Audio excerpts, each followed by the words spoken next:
Yo, what's going on, guys? KrispyFlakes here. For today's video, I am doing a tier rank challenge for NBA players 25 and under. So as you can see, like, the actual ranking of this, we're gonna be pretty generous today, just because I look at the players on the screen right here, and I don't see, like, any bad basketball players. Like, all these guys are gonna at least be solid stars here in the league. It's just which ones are gonna be the best of the best. So before we get going on this video, guys, just keep in mind that we are going to have a change in differences in opinion out there. The chances of all of us agreeing on every single play right here is slim to none.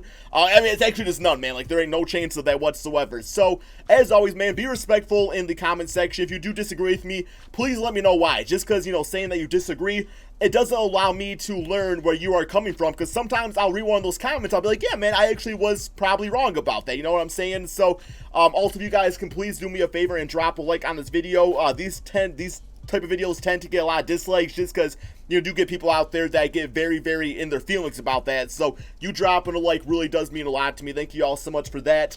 And yeah, without further ado, we are going to go ahead and get started on this. So as you can see, the rankings are going to be MVP caliber players, superstar players, all-star, borderline all-star, and solid star. So of course we know what MVP means. The difference between like all-star and superstar is going to be like, okay, the superstar, to me, that can be like a franchise play, like the #1 option out there, where the all-star, you know, I kind of see them being more like a second option out there, needing somebody else on the team to really get that team elevated to the next level. Of course, you know, borderline all-star, not quite an all-star, of course, and then, of course, a solid star, man. So, yes, this is going to kind of be based off more like where I think they can get to as an NBA player, not exactly like where they are right now. So, Karis Levert, we are going to start with him, man. Karis Levert, I'm a huge fan of him, by the way. Big Michigan fan, of course, and Karis Levert, you know, had a lot of injury issues there on Michigan and is kind of carried into the NBA. I don't really see him ever beyond a solid starter. I don't really ever see him get into like that borderline all-star phase or all-star, just because I think the guard position is so talented in the NBA. But I do see Karis Levert as somebody that can go out there, you know, do a little bit of everything, man. I mean, you go out there, do some scoring, play some good defense. Always got good handles, good passing abilities, and will always just be a nice guy to have on a team. And really, man, like, he's going to be a nice, you know, third, fourth option for the Brooklyn Nets as his career progresses with them, you know, playing with Kevin Durant and Kyrie Irving. He's a great player, man. Solid starter, though. Carlton Towns, I have him listed as superstar. I think he's one of the most underrated players in the entire NBA. We all look at Carlton Towns, and it just seems like so often people don't really respect what he's doing out there because it is on Minnesota. I think the Minnesota management has done a horrible job of building around him. You got this guy that can do everything out there at the center position, literally the perfect prototype for what the center needs to be today in today's era of basketball. You surround him with the shot chucker out there like Andrew Wiggins and the likes of them. You got an old point guard, Jeff Teague, alongside him, and you got Jordan Bell playing damn power forward. You got Taj Gibson the year before. Just not doing a good job building around him, but I do think just his numbers show that he is an elite superstar center here in the NBA. I don't ever see him as an MVP, but superstar for sure. Brandon Ingram. This one's interesting, man. I'd like to think that Brandon Ingram eventually in his NBA career could get to an all-star. Now, it's not going to be like the guy that's picked first on the all-star team, but as he gets to be 26, 27, hopefully his NBA body continues to develop, he gets a little bit more weight gain out there, I think he definitely could be an all-star player. Now, right now, he kind of got more in like that borderline all-star era. It's like, I got to see him take the next step, but I think based off his potential alone, he could be an all-star here in the NBA. I think his scoring's there. I think defensively he could still be great. It's just, there's certain aspects of his game. I think it's mostly confidence, guys. I think Brandon Ingram, his confidence sometimes gets the best of him. But I think being, you know, away from the Lakers now, being on a more low-key franchise than the Pelicans, yes, you are playing with Zion, of course, but he could definitely get there. Colin Sexton. To me, Colin Sexton is a borderline all-star. I don't think he ever gets to an all-star phase because of his playmaking abilities. The best way I could say Colin Sexton, the best way I could relate him to is he is going to be the CJ McCollum of this team. You know, I see Darius Garland. Of course, I got to see Darius actually play, but I see Darius Garland more as the Damian Lillard, and Colin Sexton, I freaking forgot his name for a second, guys. Colin Sexton more as CJ McCollum, where, you know, he's going to put up the scoring numbers, but there's always going to be a few guards in the NBA that just are a little bit better that prevents him from actually making the all-star team. So I think that kind of feels good for him. Kyle Kuzma. I love what Kyle Kuzma does out there. I think for the next few seasons, you don't see him make an all-star team, but once LeBron James is older and retires, And, you know, Anthony Davis, I expect Anthony Davis to be on the Lakers for the next 10 years, guys, playing simple, man. And, you know, Kuzma kind of moves into that second or third scoring role. I see him eventually making an all-star team. I do think Kuzma definitely is gifted around the basket, has a nice jump shot on him, has the NBA body, can play multiple positions, can guard multiple positions. I think he's a future all-star, guys. It's going to take a few seasons, but he'll get there eventually. Kelly Oubre. That's Kelly Oubre, right? Yeah, man. I see him as a solid starter. He's going to be a nice option for the Phoenix Suns. You know, he's never going to be a Devin Booker or a DeAndre Ayton, but he's going to be somebody that goes out there, brings you some consistency. He was good towards the end of the NBA season. I really need to see him do that for an entire season to put him anything above a solid starter. Aaron Gordon. I see him as a borderline all-star, man. You know, I think he does a lot of nice things out there. A lot of people, especially Orlando Magic fans, were very upset when I said he was overrated. Now, keep in mind, guys, that overrated does not mean you are a bad player. I just don't think that he's as high as a pedestal as people think out there, man. But borderline all-star feels about right. You know, he's a guy that can go out there, guard multiple positions. Offensively, he's nice. You know, shoots the three-point shot quite a bit. Not at the percentage I want him to shoot it at. I think that could improve in time. Of course, he can freaking jump out of the building. But I'll say borderline all-star for Aaron Gordon feels about right. Kristaps Porzingis. Now, this is going to assume that he is completely healthy from injury. He's a superstar player, man. I mean, 7'3" guy that can stretch the floor, put the ball on the floor, attack the basket, knock down a three-point shot. Him and Luka Doncic can be big time. He's a superstar, guys. I don't really see him ever as like an MVP, but superstar feels about right. Julius Randle. Julius Randle is going to put up all-star numbers on the New York Knicks because who else is going to do it? I mean, he was great for the Pelicans last year. I don't see him making the all-star team like within the next few seasons, but I think Julius Randle is actually pretty underrated. I think he does a lot of great things out there, you know, playing the 4 or the 5 spot for you. Now, I don't know, man. All-star, borderline all-star. You know what? I don't know. No.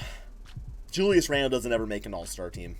He gets close, maybe as like an injured reserve.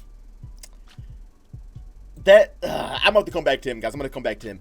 Clint Capela, solid starter. I am a firm believer that while he is a nice center here in the NBA, a big part of his game was because he played with Chris Paul and James Harden. Chris Paul always makes his centers look good out there, from Tyson Chandler, DeAndre Jordan, just to name a few. And of course, you know, now Clint Capela. So, solid starter, man. Always a guy that's going to go out there, be able to catch some lobs, decent in the pick and roll, play some defense. Not gonna be, never, especially in this era of basketball, never gonna be an all-star though. Not even borderline. Bradley Beal. Bradley Beal is an all-star. I don't quite think he's a superstar player, and I don't really have a good reason behind that. It's just when I think of Bradley Beal, I think, okay, all-star shooting guard. I don't think superstar shooting guard. And I know there's gonna be people that probably disagree with me on that one, so let me know in the comment section below. Definitely let me know that one, man. Donovan Mitchell. I think Bradley Beal is better than Donovan Mitchell right now. But Donovan Mitchell, I've seen so much out of him in his young age. I think eventually has a higher ceiling than Bradley Beal. I think Donovan Mitchell eventually becomes a superstar shooting guard here in the NBA, man. Right now, he's kind of more in the borderline all-star because he has not made an all-star team yet. At least I don't think so. But no, man, I think superstar is definitely like the level he could get to as a player. Steven Adams, solid starter. Never going to be a borderline all-star, man. I mean, always a solid player, guys. Going to do the dirty work out there. Going to set some nice picks. And, you know, he's going to do things that don't really show up on the stat sheet, which is why he never makes the all-star team, right? Miles Turner, that's an interesting one. I'll probably say Miles Turner, his potential is borderline all-star. He could eventually make an all-star team, but I need to see that next step, and it's been a few seasons where I've been saying that. And it seems like every year, you know, he's taking like a half a step. Like, he's getting better, but he's taking more half steps than full steps. He could be an all-star eventually, but right now, I have him more as borderline. Giannis, easy one. MVP caliber player. You know, enough said, right?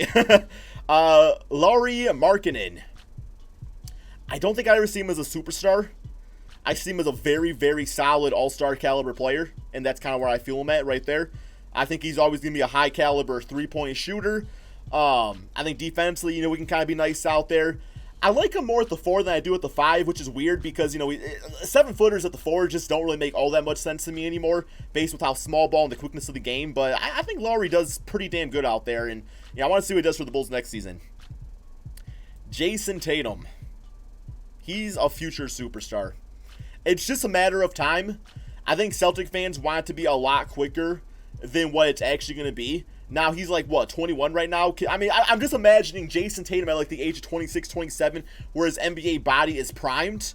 I don't really think he ever competes for an MVP, but I do see him as like that next superstar small forward for the Boston Celtics. Jokic, he can be an MVP one of these seasons, guys. He really can. Like, he gets better every single year. His defense took a next level from 2 years ago up until last year. I think he can win an MVP. He's always. I think he can be in the running for it. Like, whether he actually wins one is debatable, but I think he definitely could do it. DeAndre Ayton, I feel more all-star than superstar. Always an all-star center, but never really going to be like a Carlton Towns. I think Carlton Towns has a few more things in his game that DeAndre Ayton doesn't. That's just my feeling, though, man. And keep in mind that these guys can prove me wrong. I mean, I can only kind of go based off what I've seen so far. And so far, DeAndre Ayton had a very solid rookie season. But I don't really ever see him being like the number 1 option. I see him more like the number 2, needing his Devin Booker out there. I don't think there's anything wrong with that whatsoever. Zubac, solid starter. Not too much more to say about him. Zach LaVine. Zach LaVine could make an all-star team, especially in a weaker Eastern Conference. He needs to continue to stay healthy. I think he needs to work on shot selection because that's ultimately what can kill him is his efficiency. He puts up numbers. He could make an all-star team. Right now, I have him more like borderline all-star, but I have him working towards all-star eventually. Jaren Jackson Jr. Jaren Jackson Jr. Love his game. A lot of talented big guys in the NBA. I think I'm going to have him right now as borderline all-star, but that's just because I got to see more out of him. I mean, talk to me 3-4 years, I could have him in that all-star range. I think for now, borderline all-star feels about right. That's just a gut feeling. Like, I definitely could be persuaded in all-star. If you are a Grizzlies fan or a Jaren Jackson fan, let me know why you think so, just to help change my opinion. Nurkic. Solid around the basket, solid defensively. I kind of have him there as like a solid starter, I have him like in that same range as Steven Adams, where, yeah, he's going to do things that will help your team win, but it'll never be sexy enough to get him to be like a borderline all-star and all-star. So that feels right. Pascale Siakam, the future all-star. He got most improved player. I don't ever see him as a superstar. I don't think he's ever a number 1 option on a winning team. I really don't think so. And I know Carlton Towns, you're saying, like, well, we got Carlton Towns. He never really wins games out there. But I think Carlton Towns could be on a winning team if the right team was put around him. I don't think Pascale Siakam could be a superstar if the right team was around him. Like, he's not a number 1 option to me. He's number 2. I think that's perfect for him. But Kawhi Leonard was such a perfect player to put alongside him, man. It's going to suck to see him without him, right? Lonzo Ball, borderline all-star. I think his offense never gets him to the all-star game because people look at defense and playmaking, and they just don't see that as, like, exciting enough stuff out there. I love what he does, just never makes an all-star team. Marvin Bagley. Oh, that's a tough one, man. I feel like if I got Julius Randle and Jaren Jackson on borderline all-star, I feel like Marvin Bagley kind of fits within that same range. And that's the best thing about borderline all-star, man, because for me it's like I think this guy totally could make an all-star team, but just something inside me is holding it back just a little bit, and I think it might just be watching them more over time and see what they can do out there. Jaylen Brown, borderline all-star. I just gotta see more. I feel like Jaylen Brown over the last year kind of regressed a little bit. Regressed the right word. I think now that Kyrie's off the team, and I think Jaylen Brown, he's going to get some more shots out there. Eventually, he couldn't. You know what? He could still be an all-star. He could still be an all-star. Sabonis. Domantas Sabonis. He's better than all these guys on solid starters, so I think just for that reason alone, I got to put him at borderline all-star. He just needs a system that works for him. I understand why he comes off the bench for the Pacers, but I feel like let's say you replace Vucevic with Sabonis. I think Sabonis could still have the same stat line as a Vucevic, given, you know, if he was on the Orlando Magic. He just needs the right circumstance out there. I don't think he ever makes an all-star team, though. Trae Young, I think, is a superstar, man. I think he just has that it factor to him, and I know a lot of people want to hate on Trae Young, but just something about him, he is a superstar to me. He is a superstar. D'Lo.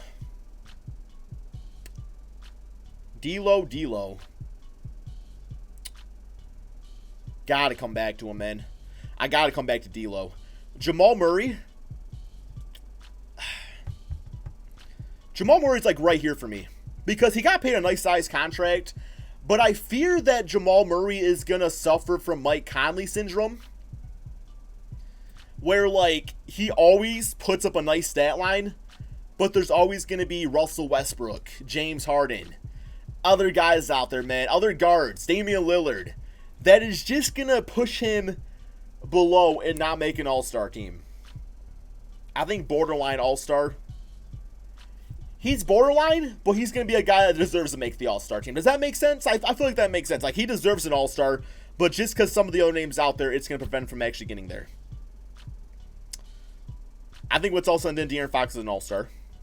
And I feel like De'Aaron Fox, given a few years, could be like the type of guy that pushes Jamal Murray down. Where it's like, you know, do we want Jamal out there? Do we want De'Aaron Fox? I think it's De'Aaron. I would say out of those two players, Jamal is better right now. But I think in the long scheme of things, De'Aaron Fox is better.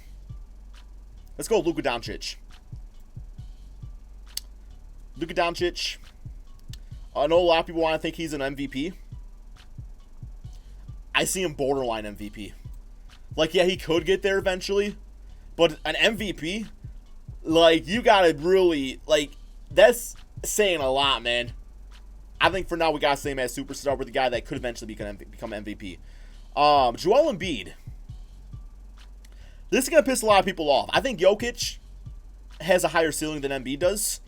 I think Embiid is always a top 2 center in the NBA. But I don't know, man. I don't ever see Embiid competing for an actual MVP award. Do I?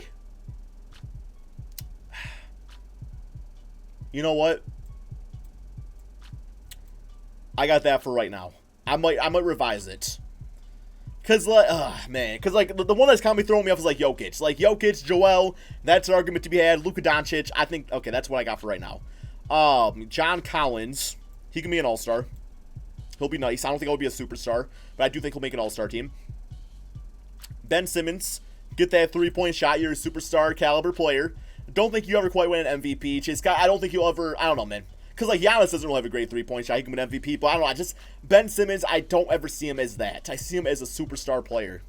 And I think it's because Giannis, I think, is just a better overall scorer than Ben Simmons. Like Ben Simmons has the package of Giannis. Like, he can go out there, make the plays, rebound the basketball, play good defense. But I think Giannis does it at the next level. I just think Ben Simmons' offense is limited, where it makes him more of a superstar. Gary Harris, I have him as a borderline all-star. No big reason there. Devin Booker, I have him as a superstar. I don't think he ever competes for an MVP, but he's definitely up there with the big-time guards. And then D'Lo. D'Lo is all-star material. Could get to a superstar eventually. I don't have any reason why. That's just how I feel. I'm sorry, man. That's just how I feel about this. So, I think overall, man, I do like this list.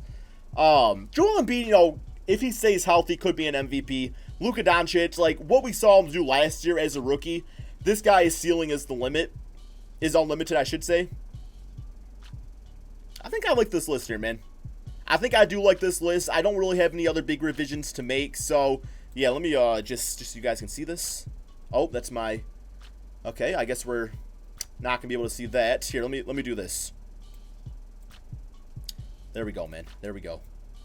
The NBA Players Under 25 tier list maker. This is it, man. This is my list. Please let me know what you disagree with. Very curious. Please don't hate too hard, man. I'm doing this off the top of my mind. Like, if I had, like, days and days of research, it might be different. Overall, I like it, though. I like it.